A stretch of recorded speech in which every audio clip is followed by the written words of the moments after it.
Hi, I'm Nan Simonsen. I'm a nationally board certified health and wellness coach, and I work with people to enhance their life and health with lifestyle as medicine. I've been with a lifestyle medical practice for nearly 7 years as a health coach, and we are now Blue Zones Health practicing, well, ideas that have been brought forth by communities that have the longest living healthy populations, and those are the blue zones.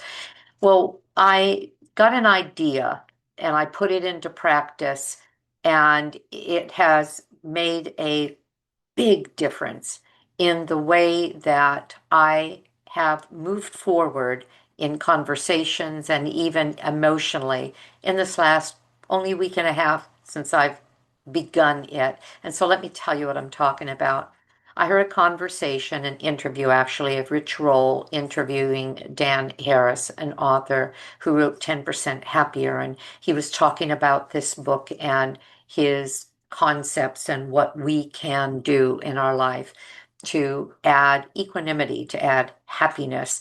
And he mentioned the "Are you sure?" question that Zen Buddhist monk Thich Nhat Hanh had put forth and became rather well known for. And I heard this, and they didn't talk much more about it, so I decided to do my own deep dive. And I want to put that out to you now. And I just took a lot of notes, put it together as a PowerPoint so that you can do screenshots. And basically, I'll read my notes to you.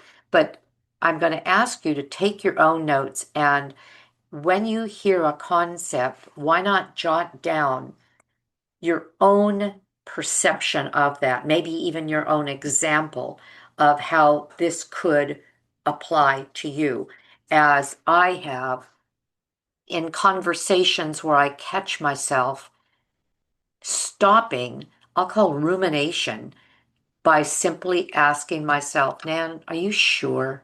And you'll see what I mean. You'll get some examples here. So, practicing mindful perception with Thich Nhat Hanh, using the "Are you sure?" question. Who is he? Who was he? He was a beloved Vietnamese Zen master, and actually, I'm going to start the share. Okay. And you could read this along with me. Okay. He was a Zen master, a teacher, an author, a poet. I have several of his books, and a peace activist. He emphasized mindful inquiry as a tool to reduce suffering, misunderstanding, and conflict. One of his most profound and simple teachings is to pause and mentally underline that word pause and ask yourself, are you sure?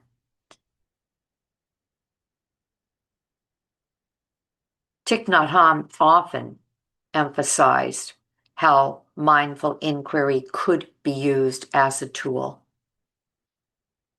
and move you forward.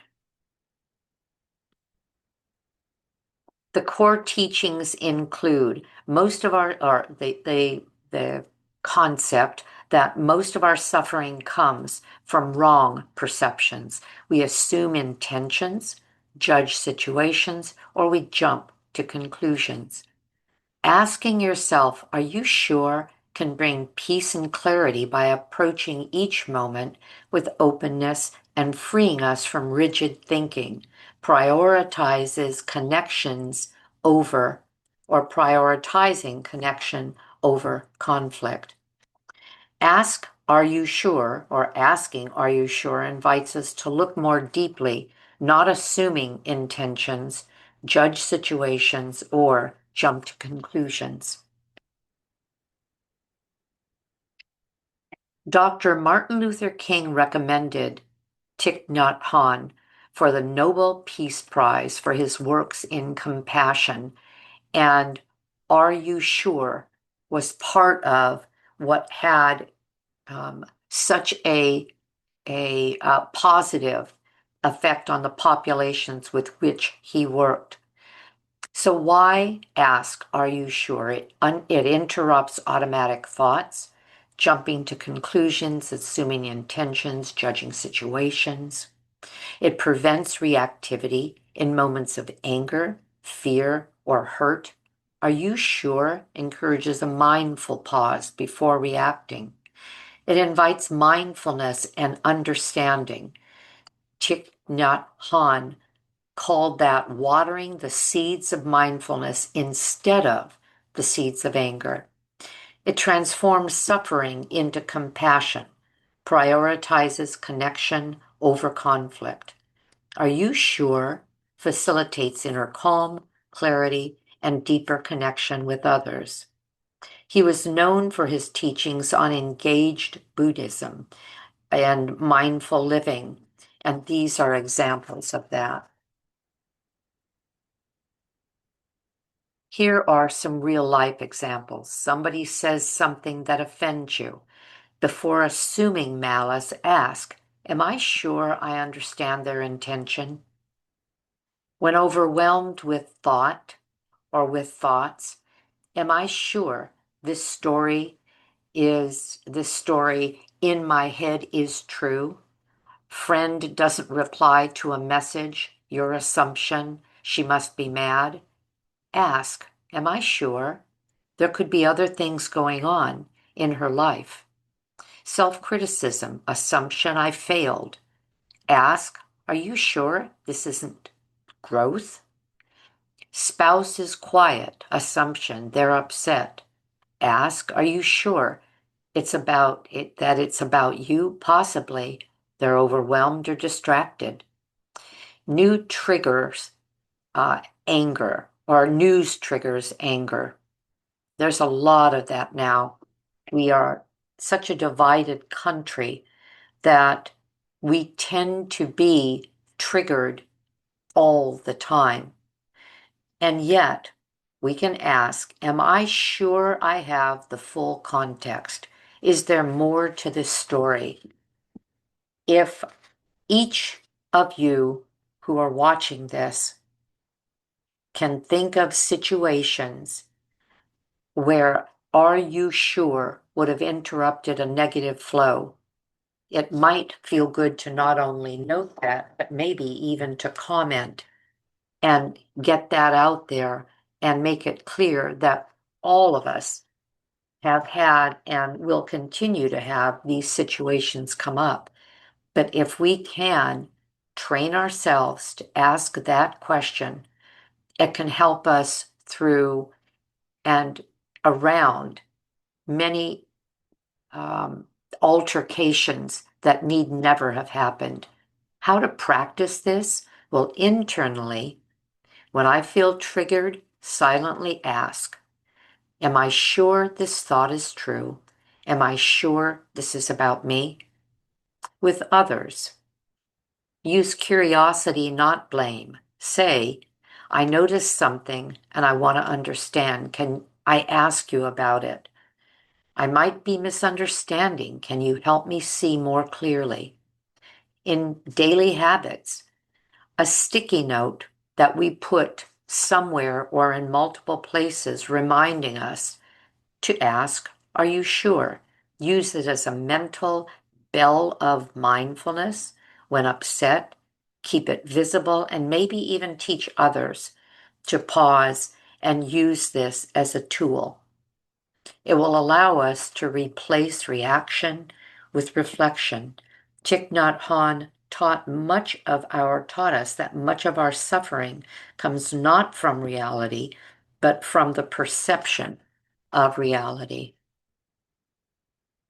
And then closing reflections. The question, are you sure, invites mindful awareness. Thich Nhat Hanh.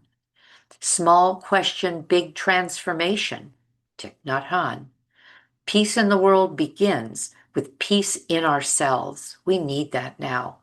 When you can pause, breathe, and ask, are you sure? We plant the seeds of peace. Thich Nhat Hanh. Try this today.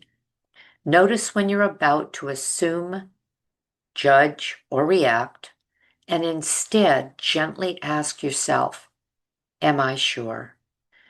This one question can transform your mind, your relationships, and even maybe your life. Thich Nhat Hanh. I'm going to stop the share now. This was quick and straightforward, and yet I think poignant and remarkably effective. If you, if I, if we can learn to be inflective rather than reactive, if we can apply those three words, are you sure? And allow, even if it means giving the benefit of the doubt more often than simply assuming, we can allow for so much more space for love, kinship, togetherness, understanding, and maybe acceptance. That's all I have to say. Short and sweet. Thank you, Thich Nhat Hanh. You may want to consider his writings. They're beautiful. And this is my writing. 4 years ago, when I was about to turn 70, I put together what I had learned at the medical practice, but prefaced it with my own memoir of sorts, where I had come from, what I had come through. And things weren't roses. And yet, learning just what I had said earlier, that lifestyle is medicine, that mindset is part of medicine because it's part of lifestyle, it's part of our taking control of our reactiveness. I learned that I had the control. It's been 4 years and I feel like I'm aging backwards. So I'm sharing that with you as well.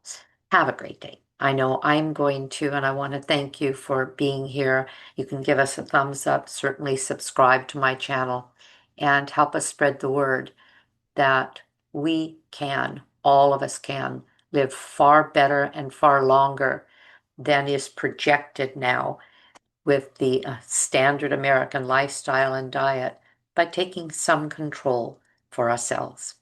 Bye-bye.